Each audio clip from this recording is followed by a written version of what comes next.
Welcome to The Lazy Girl Library, the podcast where reading is a pleasure and captivating adventures happen from the comfort of your couch.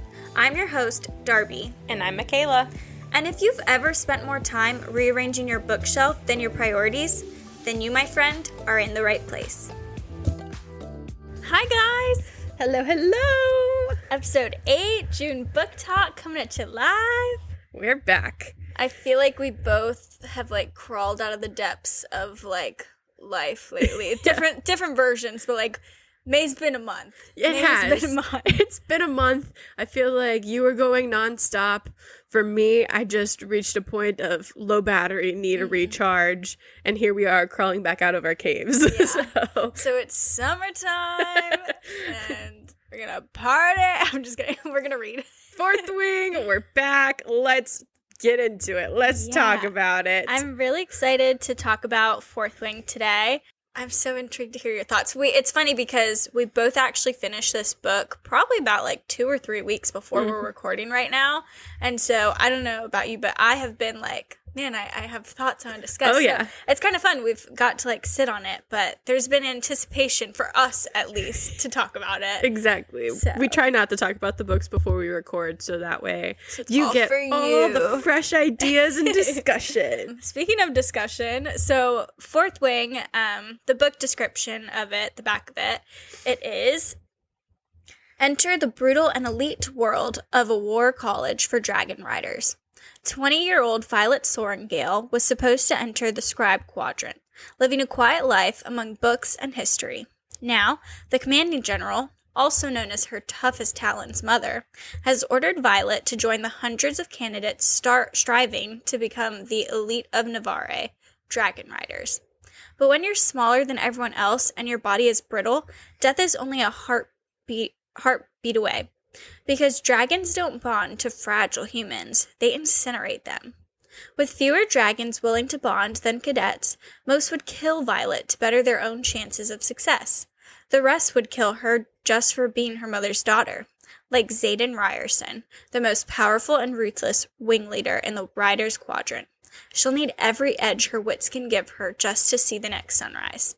Yet, with every day that passes, the war outside grows more deadly. The kingdom's protective wards are failing, and the death toll continues to rise. Even worse, Violet begins to suspect leadership is hiding a terrible secret.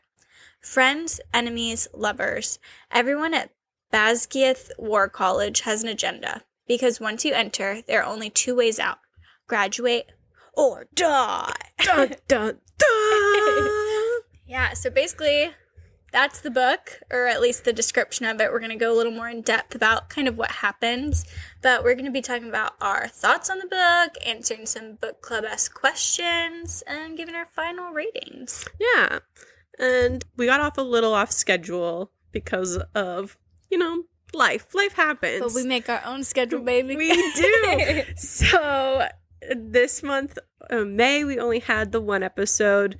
June also going to be a 1 episode month with our book club for the Fourth Wing that we're listening to right now.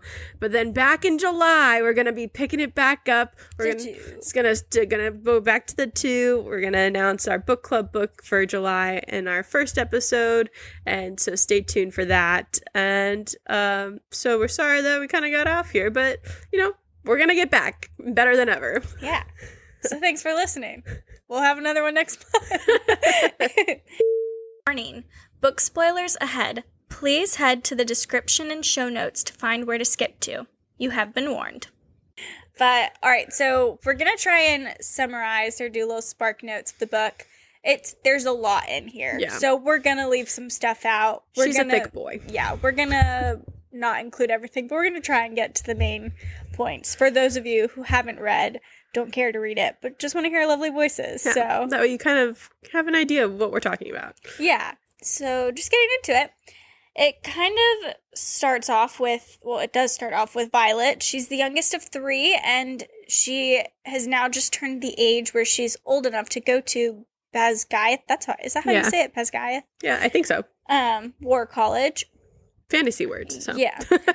Violet originally wanted to be a scribe like her dad, but her mom, who's the general, forces her to attempt to become a dragon rider because everyone besides her father, I guess, goes there, and it's really important to her for some reason that for still some kind of reason. like isn't described. So, but it's just really, really important. Yeah. But everyone is really worried for her because she is super fragile and has a lot of health issues. And the Rider's Quadrant is a lot of physical tests that could literally get her killed. Like, literally, just to enter, she has to cross, like, this super, like... Basically, the balance beam of death. Yeah. Kind of. They're, like, people are, like, trying to push her off, and... but like if you make it across, then like you make it, then you can officially join like the Rider's Quadrant. So just to start off, it's not on a good foot. Yeah, but she makes it past that first test, which it's called like the parapet. And once she makes it across, well, also while she's going across, she kind of makes an enemy for just like being alive. The guy behind her for some reason is like, I'm gonna kill you. So literally no reason other than she's just there, not even like for her mother or anything. Yeah, like he doesn't even know her yet, and it's just like targets her. So I mean, we'll get into that more, but so he tries to kill her. She makes it across. As soon as she makes it across, she finds her childhood like best friend Dane, who of course she's had a big crush on for forever. Of course. And he takes her into his squad to help protect her. He's been like super protective of her whole life because she's been super fragile. So now that she's joined the Rider's Quadrant, he's trying to do like everything in his power to get her out of the Rider's Quadrant. He wants her in the Scribe Quadrant where she was supposed to be. So he's going to protect her and try to get her there as best as he can.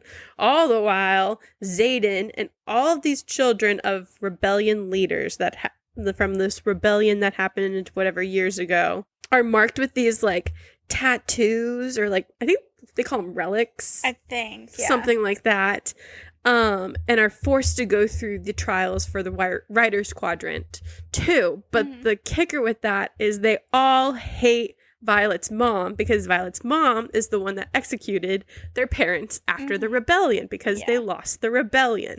So now not only are they forced to go and try to basically become a dragon rider or die, but then they also are orphans because of Violet's mom, and now that Violet's there, she's target number one, enemy number one. And then also Xaden, who's like the big bad wolf, you know, the head honcho on campus, he also ends up being her wing leader, which is like basically, not like her boss, but like her there's leader.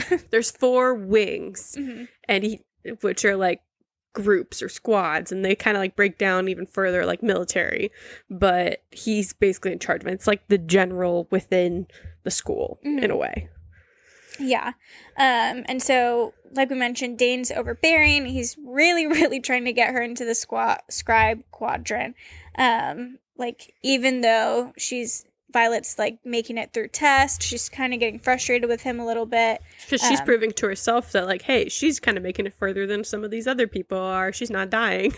And he's like doing everything he can to get her out. And she's like, but what if I can do this? Why don't you believe in me? She's going through her own little self-discovery. And then also through certain tests that she's passing, she accidentally finds out that Xaden and the other rebellion kids are meeting up in secret, which is against the law, but she keeps it a secret because it just seems that he's helping the younger ones survive and not planning another rebellion. Because I think they can't meet up in anything larger than three. Yeah. But so Violet, with the help of her friends that she makes, she trains really hard with her team. She makes it to the selection for dragons. And then during kind of the Hunger Games-esque style selection, the dragons and eligible riders, well, first the riders like walk through, and the dragons literally just like, it's kind of like both riders and dragons kind of just measure each other up, like just look at each other. And then after that, they go into like a Hunger Games style, like center arena type thing, where they get to find their match. But the catch with that is there's kind of no rules. So if a rider wants to kill you, they can kill you and not get in trouble for it. Although that's you can kind of kill each other anytime but in your sleep is when you can kill someone at the college. And the only rule really with it is that anybody on the outside that's not trying for a dragon or already is like connected to a dragon cannot interfere at all. And so during this, Violet's arch nemesis, Jack, the one who tried to kill her from the very get-go, tries to kill her again. Well, tries to kill off a smaller dragon with the mindset of taking out the weakest link for the good of the wing. But Violet steps in to save that dragon and ends up fighting off Jack and some of the friends that he's brought. But before she does that, they're kind of like going through this whole like back and forth battle. She gets in a few good shots, but it's 3 against 1, so her odds are not good at this point.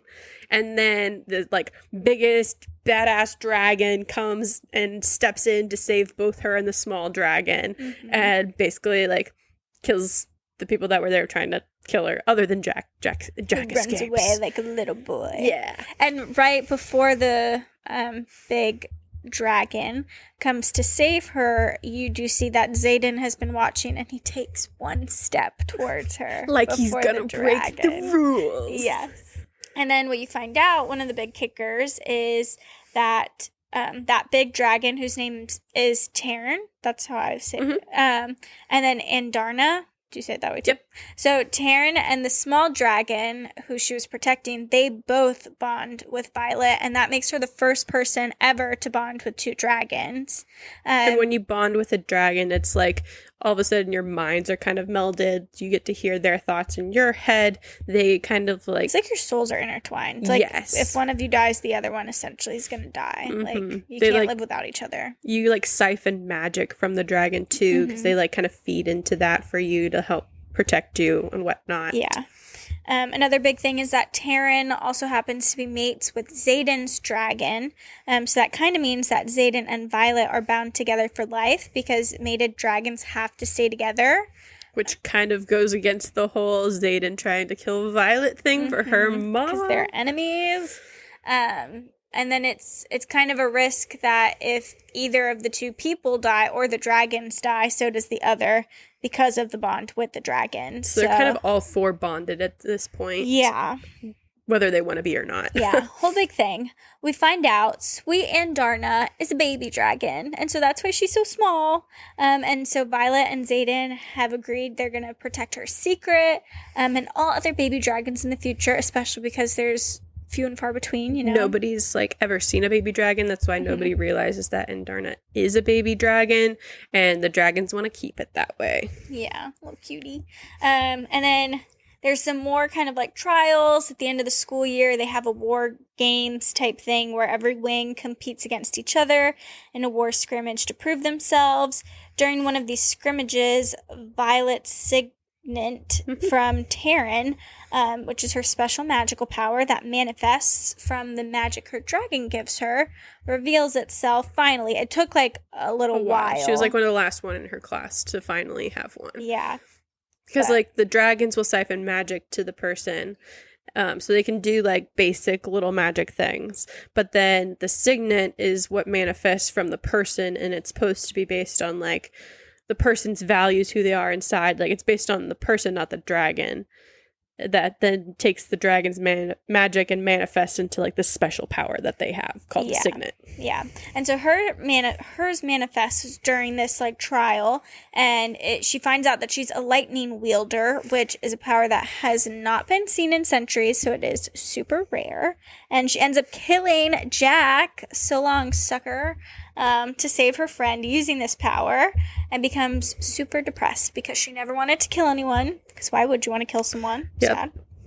And then later, some people come in and try to kill her because they want to take her dragon, because they didn't end up being bonded with a dragon.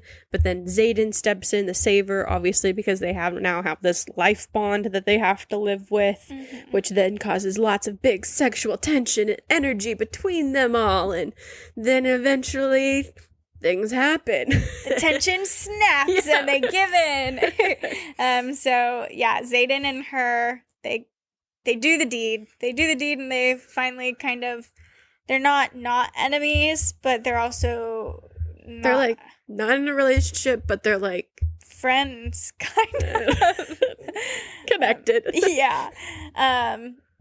And then so the final war game trial, Violet is in a group with Xaden and all the other rebellion kids, which she doesn't notice at first, but that's just the group that she's in.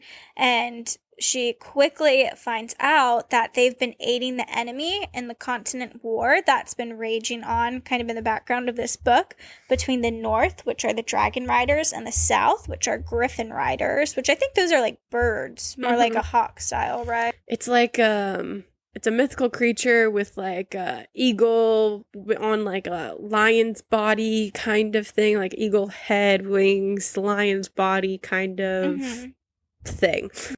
So then it turns out that she finds out as she meets the South, that the South is not the enemy, but the Vannin, Vannin, that are coming from the South, and are creatures from fairy tales are real. That is the real enemy. So the Vannin are these creatures. She had a book that her dad like used to read to her.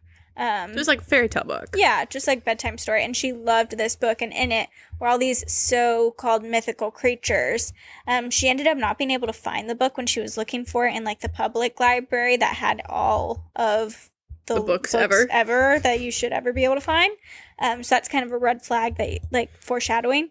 But it's real from the fairy tales. So that's a big thing. And then Xaden and other rebellion kids have been giving weapons to the South to help fight them like their parents did, which is what started this whole rebellion. And then a big kind of shocker is you find out that Dane has been secretly reading Violet's memories the whole time through his signet and knows everything about Xaden and Darna and has told his dad, who's in charge of the war games. So the mission that they were originally sent on for the last trial of war games was meant to test their loyalty to the North or kill them if they tried to help the South. And obviously they're all rebellions. And so they stay to help the South fend off the Vannin and their Warbin. A few of the kids died. Very sad. Was it Liam? Heartbreaking. Yes, Liam dies, but they did ultimately save the town and learned valuable information about killing them. Violet ends up getting poisoned from one of them and she gets a cut from a poisoned dagger and she is dying, and they don't they're too far removed, like they can't take her back. So Xaden takes her to his old home that has secretly become the hub of those who know the truth about the Vannin. So the most powerful healer in the land can save her. And this healer ends up being, dun dun dun, her brother, who they all thought was dead and was killed by, I think, Xaden's father. Yeah. In the war. But he's actually part of the rebellion itself. And with a big breath, I say, the end. That's literally how the book ends. Yeah. So I know we missed some information, and that was a little bit of a word vomit. But for those who haven't read the book in a while, we kind of wanted to give a recap. Gist of it. That's our reading recap. Yeah. Yeah, there's so much more that goes on, so much more detail and nuance to a lot of these different like relationships or things that happen. But I know we didn't even touch on Violet's sister, but she's got a sister. Yeah. She's in the book. Great warrior. Let's get into it, Darby. What are your thoughts? Initial thoughts. My initial thoughts. So I was surprised by how much I liked the book, because I was really like, I don't know, I had weird vibes going in. Like, I just thought it was going to be overhyped, but it really kept me, like, captured the whole time. I loved Xaden's, like, villain portrayal. I think it's hard to create, like, a hot villain who isn't like cringy, but I think they did a good job with it. And just like the dialect between him and Violet and like their relationship, I really enjoyed it. Yeah. I've also never really read any sort of dragon fantasy book or books involving dragons, like as like the main thing. So that was a good switch up for me. I liked it. Nice. I love dragons. Yeah. I have different thoughts. Not surprising. I have a lot of mixed thoughts on the book. I kind of go back and forth. I definitely was entertained by it, but I don't think it lived up to the hype for me. For me, this book was kind of like one of those like FX movies that, you know, when you're scrolling through channels and you come across it and you just kind of start watching, even though you're not like super enthralled by it. It's still entertaining and you're enjoying like while you're like in the moment of it. That was this book for me. Okay. So there's a lot of parts that I did enjoy about it, but then there's a lot of things that if I start thinking too hard about it, that just start popping all the bubbles of the fantasy for me, the more that we get into it. So it's kind of like the back and forth of it all. Yeah. I definitely think that the author kind of Frankensteined the idea of it from a bunch of different books. So like instead of taking inspiration, I felt very like I'm taking this from this book, I'm taking this from this book, I'm taking this from this book to make like this Frankenstein, like this is what's gonna be popular with readers kind of book. I can see that, but for me, I think she like took inspiration from like the best parts of fantasy books. So the things that you really enjoy reading, because a lot of fantasy books are this, you got the female main character, super weak but yet super powerful, like the broody guy who's a villain. Right. Like, so in a sense, a lot of things are the same, but I think she took like your favorite parts of different things. She definitely took the good parts of it for sure. Yeah. Yeah, I don't know. It was just kind of, it was mixed feelings. Okay. We'll get into it more. Yeah. Well, what would you say was your favorite part of the book? The dragons. Yeah. I love dragons. They were cool. It was really cool. I thought it was well done. I enjoyed being able to like hear their thoughts through Violet's mind. Yeah, and that like was neat. Their own opinions, their own thoughts, not just like kind of guessing or like based off of their like way that they're like moving or hold their head kind of thing. Like you're actually hearing what's going on. That was nice. I enjoyed that part a lot, and like how I found it fascinating, like the quote unquote dragon culture of it, and how even though humans kind of know that the dragons are in charge, I think it gets forgotten a lot in the grand scheme of things because humans become self-absorbed with themselves and their own society, that they forget that like, no, the dragons are really running everything and making all of the decisions for everything too. So it was kind of fun to like know that and pick up on that. And where it gets kind of like lost or maybe not lost, makes you think a little bit more about it. It's true. It's like in a zoo, like you have the elephants behind a cage, but if you go in there and they don't want to be fed that, or if they're letting you let them in there, like they're the ones who can take you out. Like, exactly. So I really enjoyed that part. I also think I really enjoyed like the action sequences in this book. I thought that they were well done. They kept me like engaged the whole time throughout it, even though a lot of it for me was kind of predictable, like the outcome. The way it was written, even though it was predictable, still kept me like intrigued while I was reading to like continue reading. Yeah. So I enjoyed that part as well. What about you? I think it maybe when the dragons pick her, like when she bonds with them and they find out that she has two. Like that was just like, I remember reading that, and I think it's like right at the end where you find out it's both, and I'm like, oh, like I remember like gasping, being like, two, like they're gonna freak out. And so that was really fun, and I liked the whole like chaos that it ensued, you know? Like and it was a reminder that the dragons are in charge. Exactly. So it was just like a fun moment, because like it's like, okay, now I want to hear from everyone's perspective of like, what does Dane think of it? What does Xaden think of it? Is her mom going to say something to her? Like, what do all these people think? Like, do the dragons, like, are they, like at the time, it's like, are the dragons like friends? Do they not know each other? Are they fighting for her? Like, you know, there's so many. So it was fun. I was like, what is going to happen? Like, I would love to know what was going on in her mom's brain throughout this whole book, but really especially during this part with the two dragons. I would give anything, a penny for her thoughts. Yeah. I also really liked like the fight scenes, which Frank kind of gave like Divergent when they're fighting in the little like squares. Like that's kind of what I was picturing, like when they're like I never read Divergent, so. I didn't either, but I'm talking about the movies. Oh, I didn't watch the movie either. The movies were good. Well, also don't hate on me for watching the movie and not reading the book, but anyway. Happens all the time. But so I was just picturing like that where they're like fighting, and so I liked those fighting sequences, especially the one where Xaden is basically like taunting her and takes away all of her daggers. Like that's just one that like it makes me like giddy. I'm like, oh my gosh, like you're so dumb. Like you thought you could take it. Like I don't know. I liked that one. Yeah, that was good. Yeah. Did you have a least favorite part? I did, and it was kind of a character. Dane, to me, was just a bit, yeah. It was just too overbearing to the point that I couldn't root for him, because it's like, if you're supposedly her best friend, you guys have been childhood friends, like, wouldn't you trust her? Mm-hmm. And, like, yeah, sure, like, stick to the rules, but, like, everyone has a breaking point. Like, it was almost unrealistic how overbearing he was. Yeah. And I get it's fantasy, everything's unrealistic, but just from a personality perspective of friends, like... It's like, okay, we get it. And, like, it's not like she was like, maybe I should be a scribe. Like, she was telling him, like, I think I can do it. Like, yeah. So he just annoyed me, his character. And what stinks is, like, he had potential too, especially like in the beginning. Mm-hmm. It wasn't that bad. I'm like, okay, yeah, I can grasp the whole possible love triangle thing. But then she so quickly turns it around of like, okay, no, he's going to annoy you. And maybe that was her intention. Like maybe she wanted you to really just like Xaden, but it was, by the end of it, I was like, okay, your character just like sucks, but not even in like, you're not adding as much to the story. Like, I don't know. He just, I didn't love him. No, I agree. He was 100% one of my least favorite parts about this book too.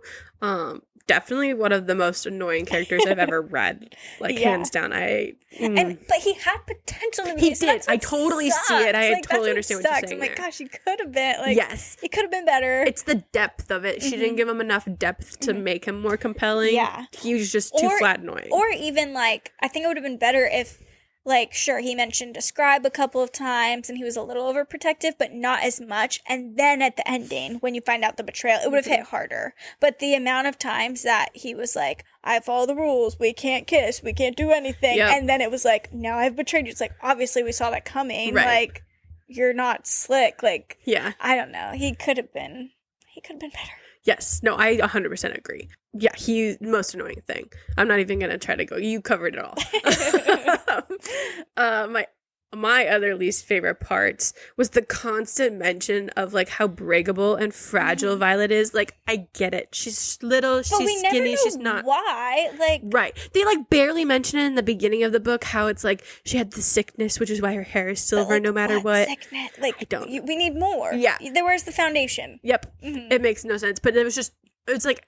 I get it, you need to set her up that way, but the constantness of it, I'm like, I get it, move on. I don't care anymore. Clearly, she's not that fragile anymore either if she's doing really well. So you're just making this unbearable for both of us. Even if it was like one sentence of like, she has a condition where her bones break twice as easily. Like, okay, there's the reason. Right. Now you can reference the condition. But we don't know what the condition is. You're just saying she's weak. Like, but she's not because she's got a big dragon. Like, right. Exactly. Yeah. Oh, that was... I get you. Yeah. So annoying.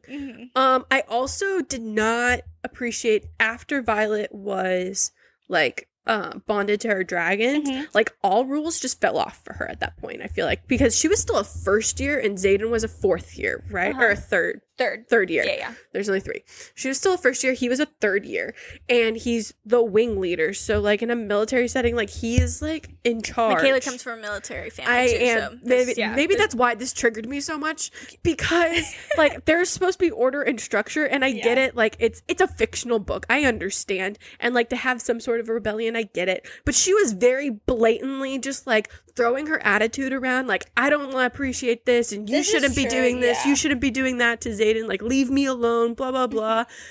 No! But, okay, I will say, though, don't you think you would go a little, like, power trippy, though, at the fact that she now knows, like, okay, he can't kill me because he dies, too. Like, wouldn't you feel a little more ease to be able to, like, talk to him the way you want? Because it's like, what are you gonna do? Like, yes, but it's not even about killing her anymore. At that point, it's like, you're at a war college. There is order and structure. The fact that you have zero consequences. It's not even like dying. It's like there's zero consequences or backlash for you acting out. So what's keeping everybody else in line? Like, why is it that only you can get away because you're like, you know, Xaden's favorite kind of thing. Like, oh, that bothered me so much. Yeah, I guess when, like, Liam was introduced as the bodyguard is kind of when it really, like, rules fell off. But I don't know, because I kind of get her. If someone was following me around, I'd be like, hey, I'm throwing temper tantrums now. I want to... I totally get that, but I think it was, like, whenever... More just, like, her discussion with him, like in No. settings of groups? It was group settings because Okay. it's like if you're talking to him one-on-one and telling him all of this and like having that, by all means set him in his place, like have the attitude, be sassy with him. But when they're in like military formation in the fronts, like getting ready to go and do like whatever war game things that they're going on, and she's talking to him like that in front of the squad, no, you can't do that and get away with that. Absolutely not. It bugged me real bad. Yeah, I can see where you're coming from. It definitely did not bug me like it bugged you, but I can see where you're coming from. Yeah, so that was that rubbed me the wrong way. Yeah. But also by the end of it, like their squad is so close, like they're talking about so many things already. But like, there's still a level of, I guess that like it's definitely your military background. it's I think the respect of it, and that's the key that gets to me, because even like with like Imogen, would like talk back, but there's still like a level of respect in the hierarchy of where they stand. Like you can still buddy, you can still state your case, you can still like give perspective or try to like push back on things, but like what's said is said, what's done is done, and there's a level of respect for the order of it, and Violet got away with having none of that, and that's the part that really just kind of irked me, I guess. I don't know, small things that bother me. I guess if we had seen someone else like lash out a little bit, right, that would at least made it better, but because it was only Violet kind of being like after getting the dragon, that ugh. All right, Lieutenant Michaela. Speaking of dragons, so Andarna said that signets reflect kind of like who the writer is like at their core. So what do you think, like lightning, how does that reflect Violet, do you think? I really didn't think about that much while reading it, but I don't know. I would assume just like stereotypical fantasy stuff, like she's the weak female character, so she has to be ridiculously powerful in other ways. But yeah, I think that is one of the only things that makes I don't know. I completely agree, but it's frustrating for me in my brain because I can make the connections for a lot of these other people that I know their signets of. So like Dane being able to go back 15 seconds, 15 minutes, I don't remember, it's 15 something, in somebody's memory. Like makes sense because he's like the rule follower and like he wants to know what's going on at all times. He wants the control of it all. So like at his core, that made sense to me. Xaden having like these ridiculous shadow powers because he's hiding in the shadows. He's hiding this rebellion. He's protecting all these people in the shadows. So like that makes sense for him at his core. Where does lightning come in for Violet? I don't understand how that connected, and I would really love the author's explanation on this. Well, but I think it's kind of like what you're saying. Like she's so weak, she's trying to be strong. It's like this is now her way of being able to be strong and powerful. Maybe. And also it probably plays into like Xaden calls her violence. Like she has no trouble like poisoning other people. Like she does have like a, not like violence tendency, but like she's got a little oomph in her that you don't think about. I just feel like, I don't know, maybe it's not needed, but like her and her core, they keep talking about like her brain, her knowledge, her like how she can think through things ways that nobody else can because she was trained to be a scribe. So I would have imagined like a signet being something that like amplifies that for her. I don't know what it would be, but like something that's like related to that in some way, because I feel like the author did such a good job of like portraying like that is her at her core, and like what sets her apart, what makes her strong when she seems weak is her mind. That's why Taryn like bonded with her, is because of her mind. To then all of a sudden have lightning, I'm not saying that it's wrong, I just want an explanation why. Like how did that connect? Where did that come from? I feel like her mind though helps her in more tactical settings, like more using her brain and like the strategizing. But I think the whole point of her becoming a writer is like she's developing and growing in such a different way that she's never even thought she'd be able to do. That's true. That's a fair point. So I think that kind of adds to like her having this now. Like she never thought she would even live to where she is, and now she's got this big power. And now she can use it once she hones in on it. She can use her tactful mind to be like, what's who to take out first? Like, I guess that's how I would rationalize it. No, that makes sense. That's true. That's a very good point. Yeah. What signet did you find most beneficial, and which one would you want?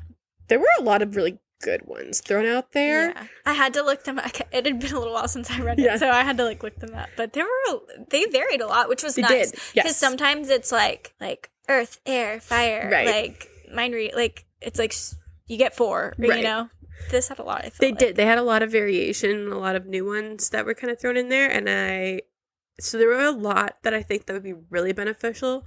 I don't know which one would be the most beneficial, but the one that I kind of enjoyed, or like the idea of the most, was Violet's sister, how she's able to shield That's good. for a certain area, because surface level, like, okay, whatever, it's protection, but in the book when they talk about going through like the, you know, war scenario with her when she's up there like teaching them, and like, what if this happens, what would you do, the way that they were able to use her shielding as like a tactical thing in the air as well, and not just like a protecting the fortress, I thought was an interesting take on it, and like adds kind of a different dynamic to it that I found intriguing. So I liked that one a lot. Yeah. What about you? Is that the one that you would want to have? No, though, the one too? I would want to have was the mind reading. Okay. The Of one- course of you course it is. Are you surprised, Darby? I think you could have Not guessed. surprised at all. Although I will say it's the one that gets everybody killed, so shocker, I want that one. But no, but because it's like the most information you can get out of people. But I would want a way to turn it off. Like I wouldn't want it if there's no way to turn it Almost off. like Dane's. Right, kind of, but his is very limited. Versus like the one kid the poor kid who actually had like the mind reading, and he reminds me of Bruce Almighty when he's getting all the prayers and like. I Have don't you think seen I've Bruce seen- Almighty? Oh my gosh, it's so funny, so good. Love Jim Carrey. Watch it tonight after this. Everyone Adding to the listening, list. watch it if you haven't watched it. Anyway, continue. It won't make sense to you now. Maybe there is a way to control it. I'm sure that there is a way to control it, and for him it was just too overwhelming in that moment when he like was like got the signet power, but where you're like looking at everybody and all of a sudden you're having everybody's thoughts in your head. I'm sure it's like super overwhelming. So I would want a way to like learn how to control it, so I'm not having to like listen constantly to everybody's thoughts, but that's the one I would want. It would be cool if in one of the future books on the rebellion side we see someone who got that signet but no one knew it was their rebellion and they know how to use it. That'd be cool. Ooh. Foreshadow, maybe. Maybe. Kristen, Rebecca. Call me.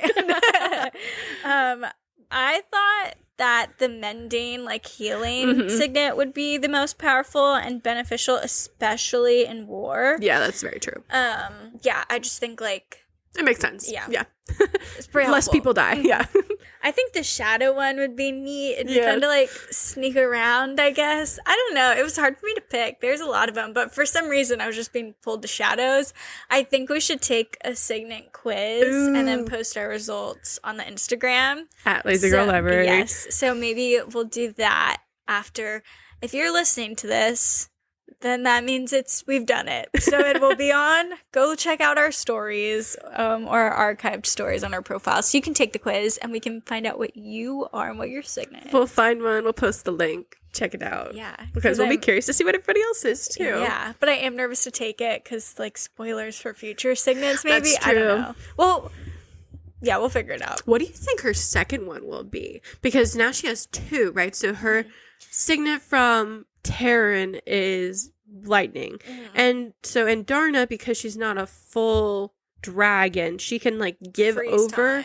power of freezing time. But they explain that that's not necessarily her true, like that wouldn't be like the signet power that Violet's getting. That's just like her fletchling like powers that she's able to like give over in that time. So like it could change, it could not as she gets older and like is able to like wield another signet. I feel like, and I'm totally just hypothesizing, I feel like the author originally had freezing time as the signet, but then went back and like edited it to be maybe not, so that in the future, if she needs it to change or be something else, it could. I don't know. Interesting take. Yeah. I think the time is cool, and I think that it would be, but then the signet is based on the person, not the dragon. So I'll be curious to see, or if she even gets a second one. Maybe that's when her mind stuff comes in, like True. brain stuff, photographic memory. I don't know, but that could be. Or just like, I don't know, like the brain stuff, like the general, how he's able to see the outcome of like a war before it happens, or like a battle or something before it happens. I don't know. And there's so many possibilities for her, I feel like, with that. It's cool. Do you think Xaden was justified in keeping his secrets of aiding the enemy? Yes, absolutely, 100%. Me This was another thing that kind of irked me a little bit. Her initial frustration of him not telling her, totally understand. I get it. He lied. You knew this is a big shocker, big surprise. You thought he could trust you, like, with his secrets kind of thing. I understand the initial frustration. However, when we got to the very end of the book, she's healed and she's still like, no, I can't trust you. I thought that we were in love, but then you held out this big secret from me. Like, I don't know how I feel about you now. Still so angry at him. I would have been like, Vernon or real or whatever. Yeah. That'd be my first thought. I'm like, are you kidding me? No, it was so frustrating because it's like she's so narrow-sighted on their love versus thinking about the bigger picture and how it literally has nothing to do with her. No. It has everything to do with him having to shoulder this burden of taking care of. It's not all about you, Violet. Exactly. It's not all about you, Violet. Think about the bigger picture. Think about all the people that he's protecting. Just because he can trust you doesn't mean that everybody else can trust you. Or that everybody else does trust you, so he's having to protect their secrets for them too. That's not his call to make on their behalf. Just because you guys fell in love and decided to have, some spicy times together. No. Some electric lightning. Oh my gosh. It was so dramatic though. It was so frustrating. Yeah. No, I completely agree. His only perception of Violet in the beginning is that her mom killed his dad. There's no reason for him to trust her. Even if he felt a certain way, there was no reason. Well, and I feel like, sorry if you can hear, I have an ice cream truck going by. I really want to go down there.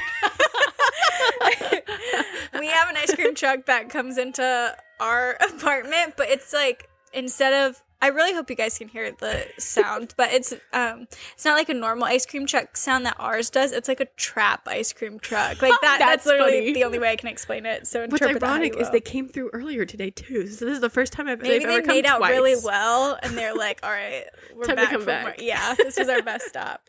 But hopping back in it, yeah, he had no reason to trust her, and sure, maybe as it progressed, he should have or could have told her, maybe after they finally did the deed, that's when you would think that you could be most comfortable with each other and vulnerable, and maybe you could tell her then. Right. But also too, it's she's also thinking that, again, everything's all about Violet. Everything's centered around Violet. What if it had nothing to do with how much you can trust her, but everything about what other people can get from her too? Because there's that's also really true. What about her mom being able to I don't know, take information from her. Dane clearly can read her mind. And Xaden could see right through Dane. So that's probably a huge part of it too. So it literally could have had absolutely nothing to do with how much he trusts you and have everything to do with outside circumstances for that as well. Yeah. Again, I get the initial, it's the longevity of it that just, why, Violet? Yeah. What about Taryn, him keeping the secret too?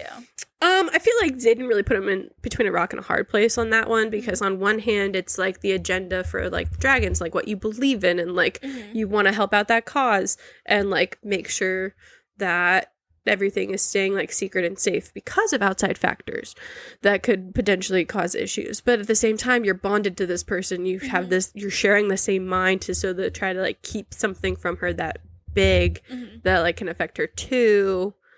I feel I don't know which way I feel I understood him if either way he went. Yeah. There really was no right way for him. Well, I think Taryn, he has his own soul and he can make his own decisions. But I think, I respect him for really supporting his mate. He's supporting his mate's flyer. Yeah. So it's almost not even for Xaden, but for his mate. But it would have been interesting if he had spilled the beans. That would have been an interesting dynamic. Would she have kept it in and kind of observed him? Probably not, because that doesn't seem like her character. Or would she have blown up on him? Would she have gone to Dane and told him? It would have been interesting. But I'm not mad that they kept it from her. But if they hadn't, it just would have been a different story. Yeah. Side note that I started thinking about while we're talking about this, with Xaden and Violet and their love story, I feel like she got attached so quickly. Like they there was the sexual tension, there was the release of the sexual tension, and all of a sudden it's like, I'm absolutely in love with this person and I need to spend every waking moment rest of my life with this person, and gets super upset that they're not at the same place that she is, because it was like a flip of a switch for her. Yeah. I'm like, that just happened real quick for you.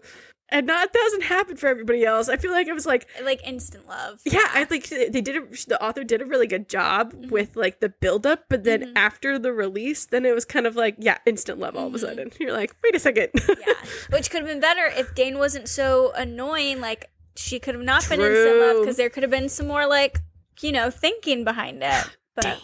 Yeah.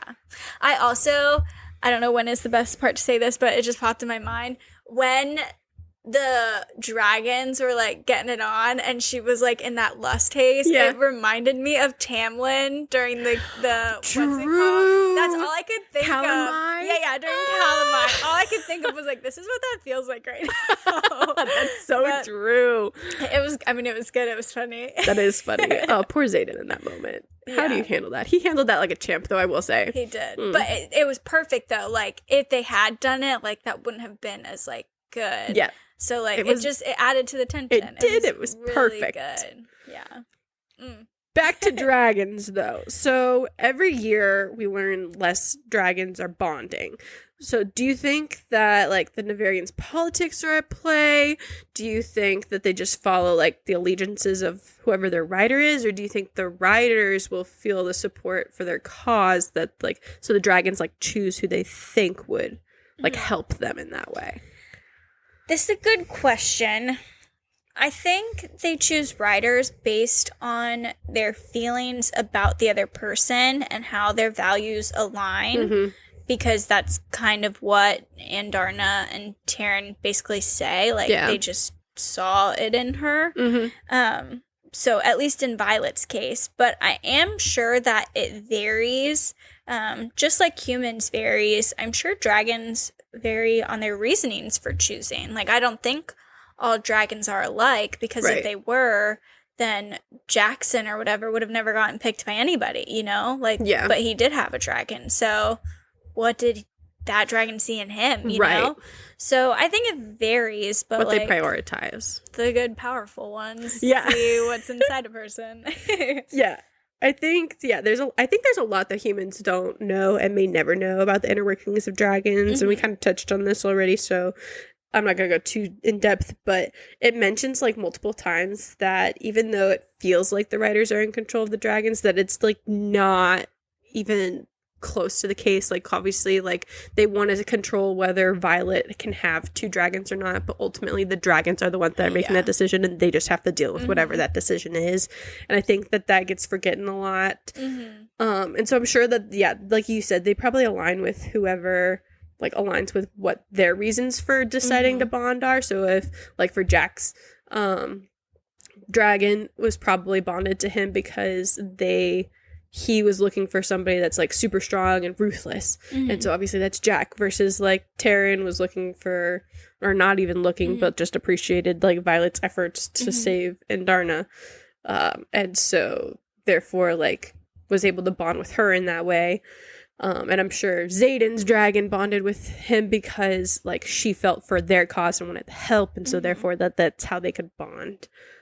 So I'm sure, there's a lot of probably different ways that they all have their different agendas. I am curious how much more the dragons know than the humans, and what do the dragons want to happen. Like do the dragons know both sides, like the north and the south? Like, can the dragons talk to Wervin? Like, do the dragons know where there are other mythical creatures that are alive? Like, I'm sure they know much more than the humans. And, like, what do they choose to share? What do they don't share? Like, Let's kind of gets into, like, our next question. So, the quote is, dragons don't make mistakes. What do you think General Melgren's dragon gifted this? Why do you think General Melgren's dragon gifted the Separatist children a relic that would block his own rider from seeing them? I feel like this gets into what you were about to say, which is why I wanted to throw that in there. Well, I mean, in essence, I just think the dragon must support the separatist cause. Like, it's kind of the only explanation that makes sense to me. But it go to your point that you were making, it makes you think, like, how much do the dragons see and know? How do they want to impact the war? Yeah, and how are they, like, manipulating things on their side that the humans aren't even aware of? Yeah. Yeah, no, I definitely agree. I think it's fascinating how, like, the dragons choose to bond, or like how this dragon specifically chose to bond with the general, but then undermines him in such a big way. So it makes you think, like, was it all part of the plan originally, so he can like be in his mind and know what's going on, like from the general like perspective of everything that's going on in the north, to help figure out the south and like undermine where needed or help where needed? Or was the general initially on the cause and that's why they bonded, but then things changed? But then once you're bonded, you can't really unbond without causing massive destruction to the dragon. So then he's like helping out on different ways. I don't know.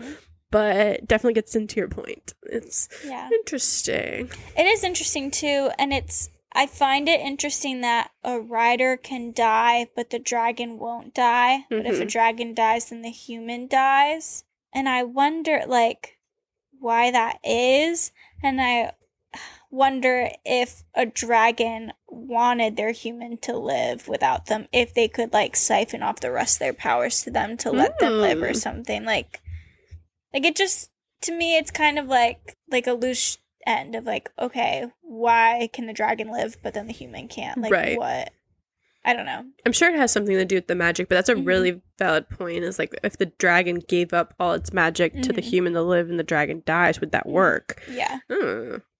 Curious and curiouser. I don't know. I know you are often able to think of endings. I am not, but what of the like reveals or plot points did you see coming, and were there any that you were surprised by? There was one. This was a pretty predictable book for me. I've said that before. I was able to see a lot of it coming, like the brother being alive, Xaden helping out the cause, the venom being real. Like, I think a lot of that was made pretty obvious. But the one thing, and it's kind of I have to explain it a little bit because it was, for me, the one thing that got me was Dane reading Violet's memories. But not that he did, because you saw that coming when they left for the initial war game, when they were going down, and then everything went down at the very end of the book with like the reveal, right? And that's how they ended up in that position. Or you can kind of see it when like he wants to read her mind with that girl, and she's like, no. Right, exactly. So you kind of like, you knew with that happening, you knew it was going to come, and that's how they got set up with the either, leave the South or and show your allegiance to the North, or help the North or help the South and die kind of thing. That's how they got put in that position, was because Dane read Violet's memory. So that part wasn't surprising me.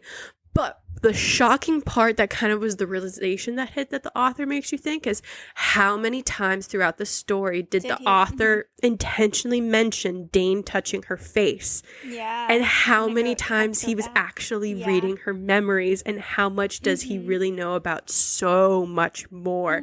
That was the realization of wait a second. Because then you're going back in your brain, you're like, wait, but then what about this? And like, how many times? And like, that was the big one that got me for this book. That's true. What about you? I feel similarly. I was not surprised at her brother living at all. Yeah. That was like one of my least favorite parts about the book, is I feel like the ending was so hyped about like, you're not going to see it coming. I was like, no, I totally saw it coming. And then it also didn't surprise me that Xaden supported the South, like from the moment they all met up and she was in the tree. It's like they obviously are up to something. Or like he's coming in with like the two other people from like flying missions and stuff. Like you knew. Like, you knew. Where's he going? Yeah. Come on, Violet. Like, use that scribe brain of yours. Where's he going? Blinded by love. Yeah. I will say I was surprised by one, like bonding with two dragons. Like that was fun. And then as well as the fairy tale creatures, not them being real. That wasn't surprising, but that the North isn't sharing that information. True. So like, it's a war college. They literally, one of their classes is talking about what's going on and what they would do to stop it. And so obviously they'll probably get into it more in the next book, but it's like, what is at play that they're like, why aren't they saying it? Because they touch like in the description of the book of like leadership might be up to something, but we still don't actually know. Besides them like withholding the information, we don't know why. So that kind of surprised me a little bit. Of just like, like why would you like erase this from history if it's clearly a problem that could potentially affect you in the future? And like, maybe do you think that's why dragons aren't bonding? Because you're not giving your riders enough information. Like you're giving them like kind of dummies, like they don't know what's going on in the world. True. Very valid points. Yeah. Question for you with your mixed feelings. Do you think you'll read the rest of the series as it comes out? So I did buy the second book. I own the second book. I'm going to read the second book. Past that will depend on how the second book goes, because I really debated whether I wanted to or not. I enjoyed it for what it was, but I'm like, is this really something I want to continue and get into? I wasn't so sold, but what really got me was the really mixed reviews of this second book. I feel like the people, if you take the people who loved Fourth Wing, like absolutely loved and devoured Fourth Wing as a group, you split them in half. Half of them felt the same exact way about this second book. The other half hated it. Like they had such, and it's like such strong feelings on opposite ends of the camp for this. Which is interesting because you normally don't look at reviews beforehand. Well, it's not even that I was looking at reviews. It was well before we even talked about reading Fourth Wing when the second book came out. I just remember on TikTok people constantly talking about it. So I know absolutely nothing about what's going on other than people were in either one camp or the other. They either absolutely hated it and were like, why did you do this? What did you do? Like, you totally ruined it. Or absolutely loved it and found it, like, super interesting and, like, are excited to read the rest of the series. So that intrigued me enough. I'm, like, kind of curious, like, okay, what did she do that was so polarizing? So I did buy the second book. I'm going to read the second book. We'll see how I feel, which camp I end up in, or if maybe I make my own. That's not uncommon for me either, as to whether I'm going to continue the series. Yeah. But that's my 2 cents. What about you, Darby? Yeah, I'm gonna read it. Yeah, I like thoroughly enjoyed it, and I want to know what happens. It was very entertaining. Yeah, I didn't like. I knew it wasn't gonna be no Sarah Jane Maas, but even with things being like predictable, I think I dumb my brain down when I read anyway. So like everything was great for me. I really enjoyed it. I really liked like the characters. Besides Dane, and like how they're written and the dialogue and stuff. So I want to learn more. Yeah. So like, what was your start rating? Final thoughts. I gave this book a 4.7, a solid fantasy.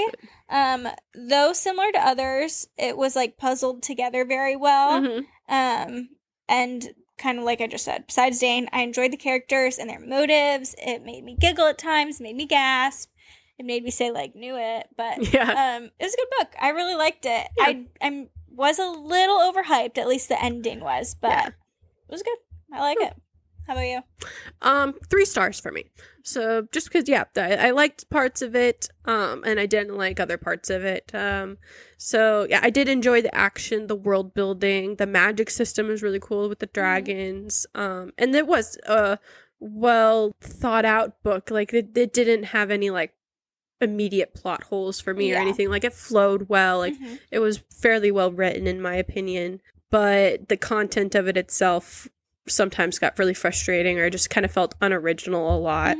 Like I've already seen this, I've already read this kind of thing. I'm not going to go back into it. Just talked about a lot of the things that I didn't like. But I will say with this book, I think it is a fantastic introduction to romantasy. So if you're somebody who kind of wants to try and dabble in like the fantasy, romantasy realm, it's maybe not like what you typically read. This is a fantastic introductory book into that genre, I feel like. It's not too overwhelming with any of the like crazy worlds or the magic system or anything. It's easy to understand, and it'll give you a really good idea of what to expect moving forward in the genre, and as you get deeper and further into it, to decide whether like this is for you or not.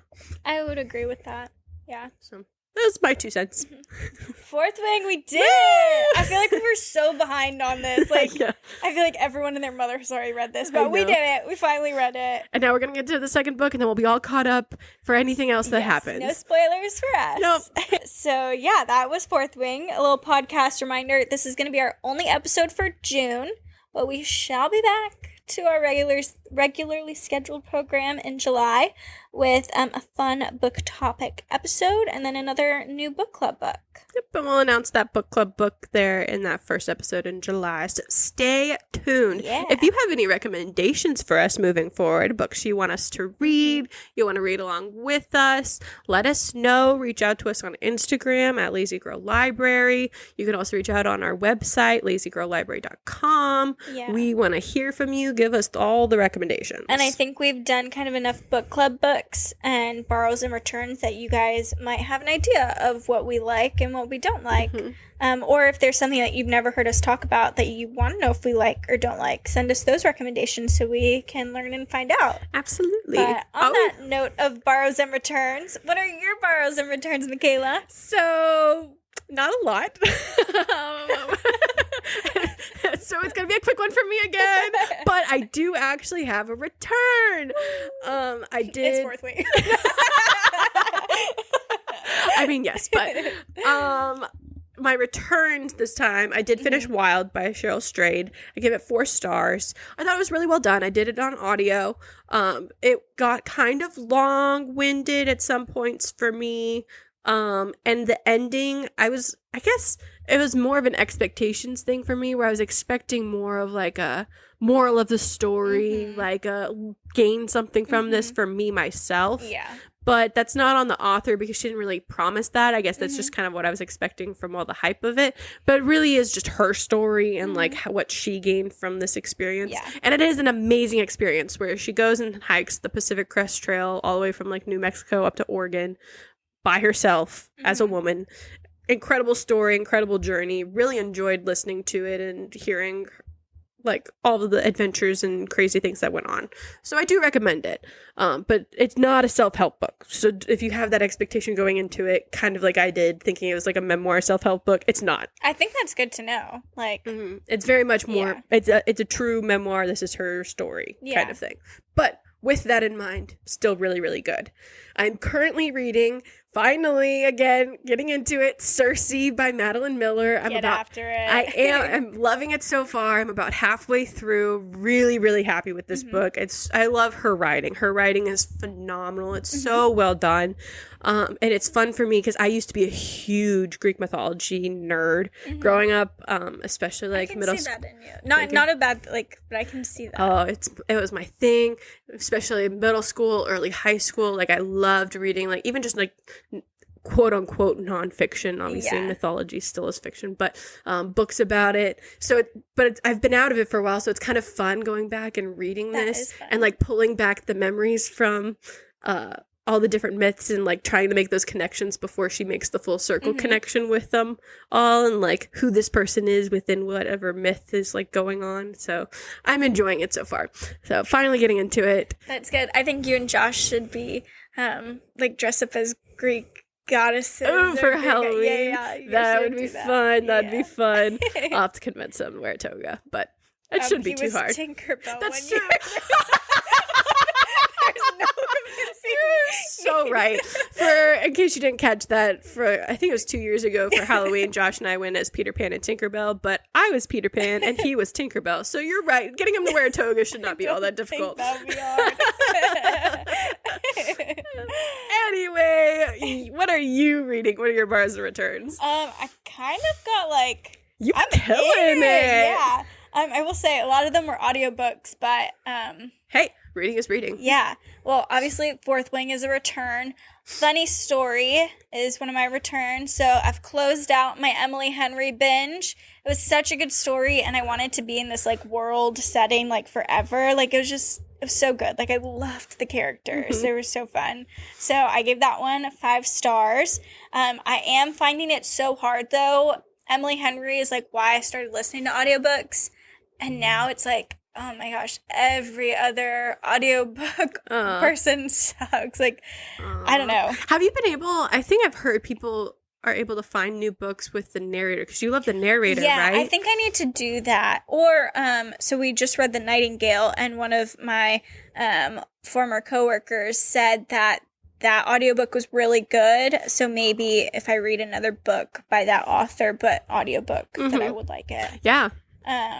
But so, anyway, Funny Story is one of my returns, and it was so good. And then I finished the Firebird trilogy. Oh, did you love it? A Million Worlds with You. I gave it 5 stars. Fantastic. A really great ending to the series. I loved how she tied everything together, and you could tell her writing grew with each book. Because if you remember when we talked about it, it was kind of like childish, or definitely like 2014 setting, 2012 setting. So it's still not incredible, but it definitely grew. And the complexities of the different dimensions was really fun to keep up with at the end. So a really happy read, and I hope you read the rest of the children's. I'm planning on it. It is going to happen. When, we'll see. But I do own them, and it will happen. It was good, though. I was like, wow, like, it just, like, felt good. It was, like, a good closing. Yeah. And then Borrows. So I'm going to open up Iron Flame tonight, probably, and bring it with me on my honeymoon next week. Woo! So, Iceland! But I'm excited to get back into it. And then I think this will be fun, because you read this and rated this highly. Yeah. I tried to do the fine print. I had to not finish it. That's okay. It was so cringy. It is. So bad. I really tried to finish it. Michaela knows I have finished books before were really bad. But, like, it was making me nauseous. Like, it was so unrealistic. It moved unnaturally for me. I needed more, like, backstory, lead up. Like, I don't know. It was so bad, but I was looking at reviews because a lot of people that I'm friends with, like, rated it pretty well. Like, they liked it. So I don't know if it was because I was doing audiobook, but, like, it was awful. It was so bad. It was so bad. I can't speak from the audiobook perspective because I don't do fiction audiobooks. But I will say everything you said, completely valid. Even though I have read it and rated it highly. I don't even remember. I think it was like a 4-star or something for me. It was definitely more than 3. I know that. I think it was a 4-star. It wasn't a 5-star. No, it was a 4-star, I think, for me. And everything you said, I still 100% agree with. It is. But for me, that book was one of those that it's just like what you're in the mood for at that time. Yeah. And you go into it, at least for me when I was going into it, expecting it to be exactly like that.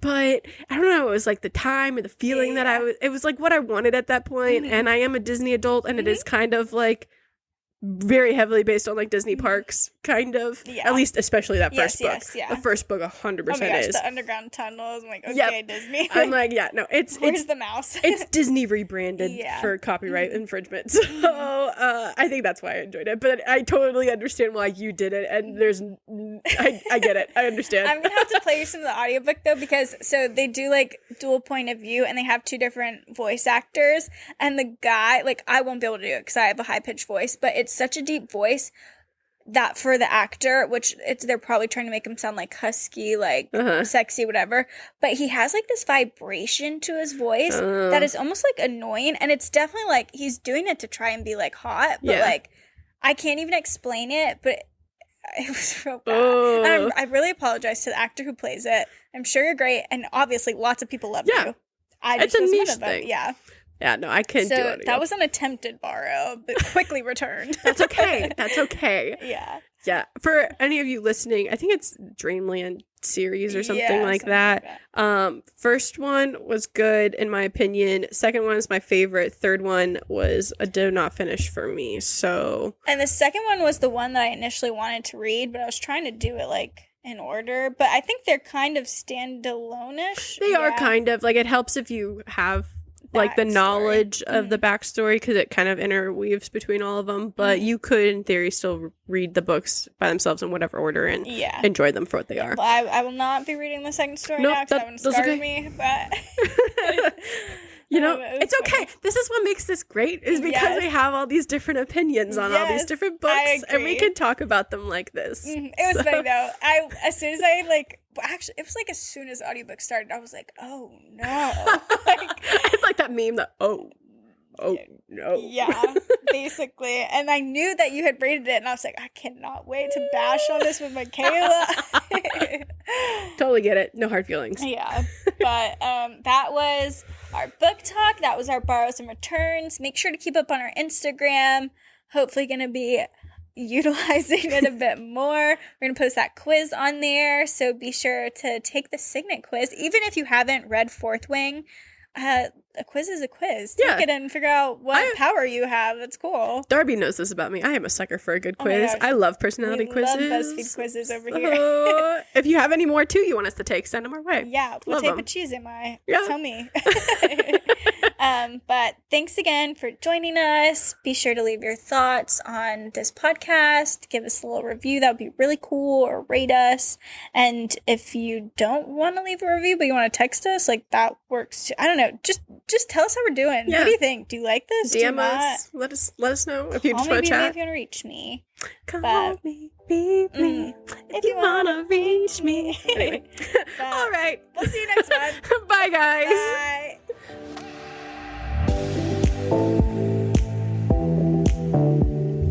Well, dear listeners, we find ourselves at the end of another episode. And remember, the Lazy Girl Library is not just a podcast, it's a community. We absolutely love hearing from fellow book lovers, so don't forget to share your thoughts and your favorite reads with us on our social media. You can find us on Instagram at Lazy Girl Library. Make sure to check out our website, lazygirllibrary.com, your one-stop shop for all things Lazy Girl. Before we go, we want to take a moment to thank all of our wonderful listeners.